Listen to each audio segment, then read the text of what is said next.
Magandang araw sa inyo lahat guys. Kung bago ka pa lang sa aking channel, huwag kalimutan pakihit ang like and subscribe. Punta muna tayo guys dito sa interview kay Coach Tincon, kung saan binida niya yung tawag ng gila sa Pilipinas na si Junmar Fajardo at Kai Sotto. Kinimento ni Coach sa mga nangyari nung nagkasabay si Kai at si Junmar sa loob ng court.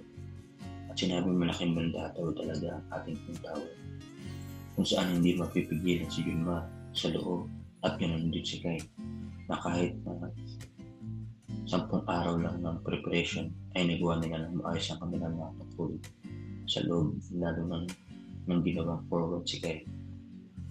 Dahil madali daw nakapag-adjust si Kai sa ganong posisyon at nadomina ang rebounds at scoring sa Latvia. Kung matatandaan mo sa TSF na dating team ni Kai Sotto ay naglaro siya bilang forward dahil meron din siyang 7-footer na kakampi. Nakuha niya nga dito ang MVP ng tema yung sa liga. Kaya ang nangyari switching kay yung sa position ay hindi malaman kung sino magbabati sa kanilang dalawa.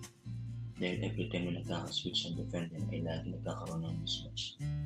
Kaya naging epektibo ang kanilang duo together. Kaya nang naisama na si AJ doon sa usapan ay napakalaking banta na daw ito sa buong mundo. Kung magkakasabay pa sa loob ng triple tower na mataas 17, 6'11 at 16 na si Junmar. At siyempre isama pa ang Michael Jordan ng Pinas na si Justin Brownlee. Talaga madaming mahihirapan na ito sa ating lahat. Pero guys, ano sa tingin niyo? Kung magkakasama-sama ang ating triple tower, sa palagay niyo ba marami pa naging mahirap basketball team sa Pinas? Ako tumakay dyan sa gala sa ating pag-usapan.